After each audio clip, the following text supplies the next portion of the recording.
Reco dalam bahasa Jawa dapat diartikan sebagai arca, sementara lanang adalah sinonim dari laki-laki dalam bahasa Indonesia, sehingga reco lanang bisa disebut sebagai arca laki-laki. Secara administrasi, reco lanang ini terletak di Desa Kemloko, Kecamatan Trawas, Kabupaten Mojokerto, tepat berada di Gunung Butak yang merupakan bukit kecil di kaki Gunung Welirang.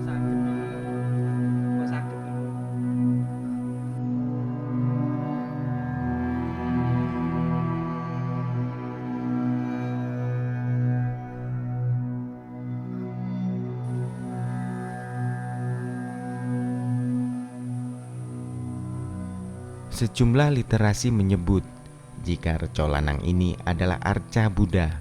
Hal itu berdasar pada posisi pertapaan dan karakteristik lainnya, seperti ujung kepala bulat yang disebut usnisa. Melihat posisi pertapaan dan karakteristiknya, arca ini merupakan perwujudan atau gambaran dari salah satu dani Buddha dan biasa disebut aksobia, yang menguasai arah mata angin sebelah timur. Pada bagian kepala memiliki rambut keriting atau disebut pradaksina warta kesah. Bentuk wajahnya persegi dengan ekspresi tenang dan dahi yang memiliki pahatan berupa tonjolan kecil di bagian tengahnya. Sementara alis matanya tipis dengan pandangan teduh ke arah bawah. Bagian leher arca bergaris 3 dengan telinga panjang bagian bawahnya. Pipi arca dipahatkan gemuk dengan hidung yang mancung dan bibir tipis.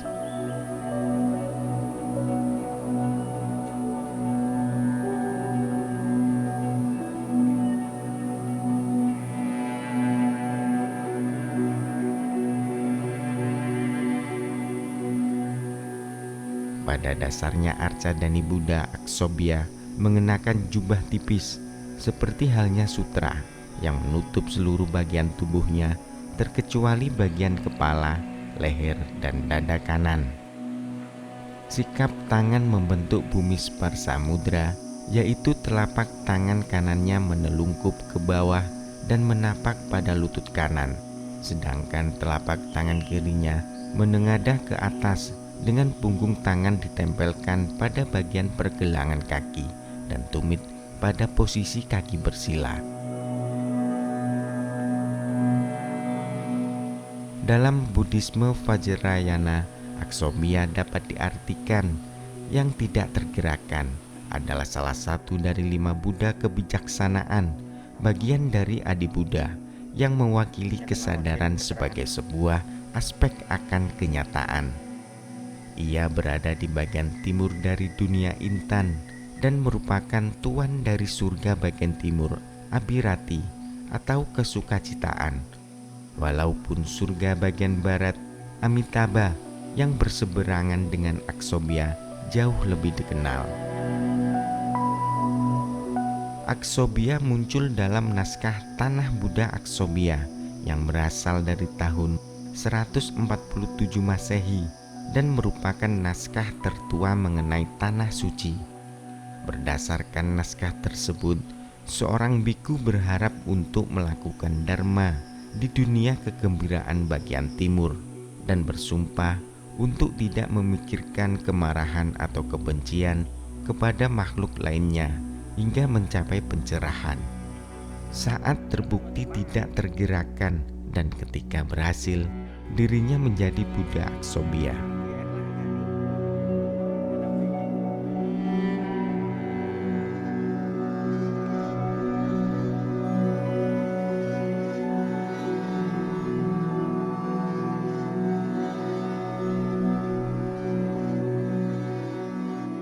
Aksobia merupakan perwujudan dari cermin pengetahuan akan apa yang nyata dan apa yang merupakan khayalan atau pantulan dari sesuatu yang mirip dengan kenyataan sebenarnya.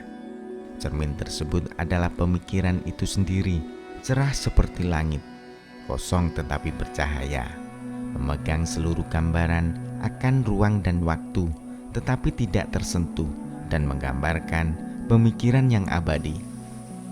Dan mazhab Vajrayana senantiasa berhubungan dengan alasan dan pengetahuan. Kecerdasannya menerangkan kebodohan yang gelap, ketajamannya memotong kekeliruan.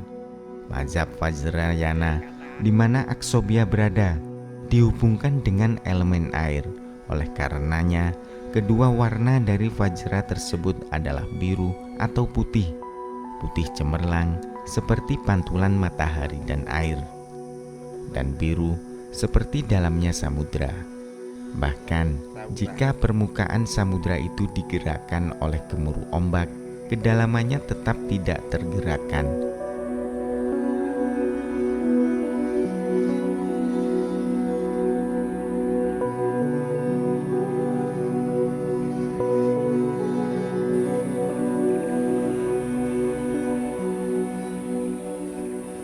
Arca Buddha berbahan batu andesit ini merupakan salah satu arca Buddha terbesar di Indonesia yang pernah ditemukan.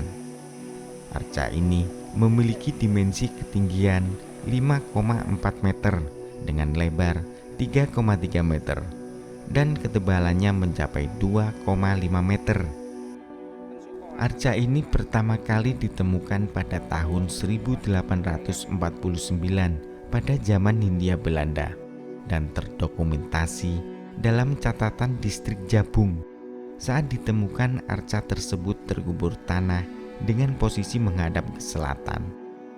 Baru pada tahun 1990, arca ini kemudian ditegakkan lebih dari 5 orang dan membutuhkan waktu hampir sepekan untuk bisa menegakkan dan merubah posisi arca Buddha menghadap ke barat.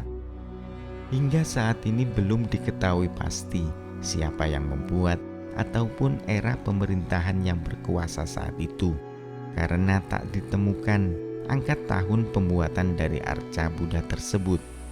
Ada yang menyebut jika arca ini dibuat sebagai perwujudan dan menghormati Kertanegara, raja dari kerajaan Singasari, mirip dengan arca Joko Dolok yang berada di Surabaya.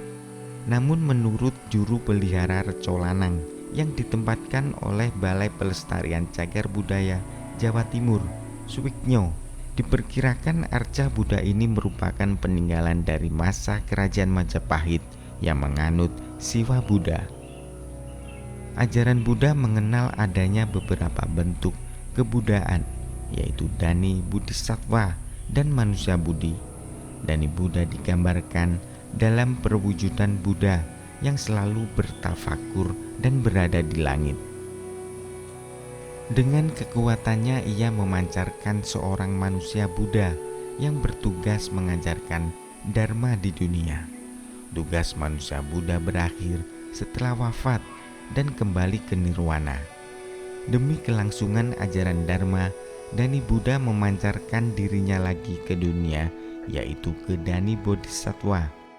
Setiap zaman mempunyai rangkaian Dani Buddha, Bodhisattva, dan manusia Buddha. Merujuk pada bentuk pahatan yang masih kasar dan belum diperhalus, arca Buddha tersebut diperkirakan unfinished atau tak selesai pengerjaannya karena sesuatu hal yang menyebabkan, entah bencana alam ataukah peperangan.